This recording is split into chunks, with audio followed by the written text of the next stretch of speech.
Bharat watch ન્યૂઝમાં આપનું સ્વાગત છે।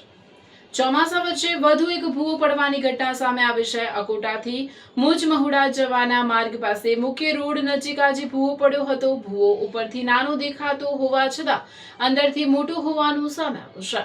મહત્વનું છે કે આ જ સ્થળ પર અગાઉ પણ ભૂવો પડ્યો હતો। તે સમયે તંત્ર દ્વારા રોડમાં મટીરીયલ નાખીને કામગીરી કરવામાં આવી હતી, પરંતુ કામગીરી યોગ્ય રીતે કરવામાં આવી ન હોવાના કારણે ફરીથી આ સ્થળે ભૂવો પડ્યો હોવાના આક્ષેપો થઈ રહ્યા છે। ઘટનાની જાણ થતાં કોંગ્રેસના વોર્ડ નંબર 12ના પ્રમુખ રાકેશભાઈ ઘટના સ્થળે પહોંચ્યા હતા અને કોર્પોરેશનની કામગીરી સામે આકરા પ્રહારો કર્યા હતા।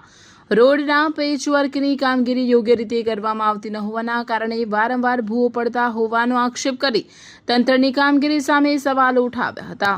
ભૂવાની તો કઈ ન હોય છે। ભૂવો 10 ફૂટ ઊંડો છે અને 5-6 ફૂટ પહોળો છે। ઉપરથી નાનો દેખાય પણ અંદર તો આ ખાડા ખોદેલા જ હોય છે। અને આ ભૂવો 3 થી 4 વાર રિપેર કર્યો છે। કઈ કામગીરી કરી રહ્યા છે આ લોકો ખબર નથી। કોર્પોરેશન કયું મટીરિયલ નાખી રહ્યું છે? અંદર રોડા નાખે છે। રોડની અંદર રોડા નાખવાના હોય, તમારે વેડમિક્સ નાખવાનો હોય, રબર મેન્ટર તો ભૂલી ગયા।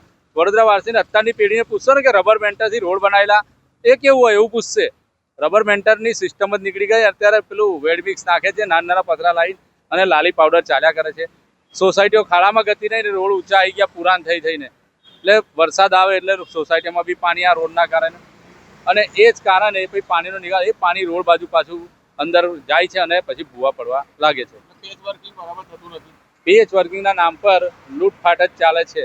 એક લૂંટફાટ કેન્દ્ર બની ગયો। રોડના નામ પર બિઝનેસ ચાલી રહ્યો છે એવું લાગી રહ્યું છે। મજા આવી રહી છે અધિકારીઓને, કોન્ટ્રાક્ટરોને અને નેતાઓને કે ચાલવા દો પેચવર્ક। કોઈ રોડ નવો મંજૂર થઈને બન્યો છે આખો? કંઈ તમે કમ્પ્લેન થશે ભૂવાની એટલે એવું કહેશે કે જૂનો રોડ હતો એટલે ખાડા પડી ગયા। અરે પણ તમે નવો બનાવ્યો જ ક્યારે? તમે પેચવર્ક સિસ્ટમ જ ચલાવી છે આજ લગી, બીજું કંઈ કર્યું જ નથી। એટલે પ્રજાને ખાલી ઉલ્લુ બનાવશે, બીજું કશું કરતા નથી। બીજું વાર્તાઓ કરે છે, બીજું કંઈ જ નહીં।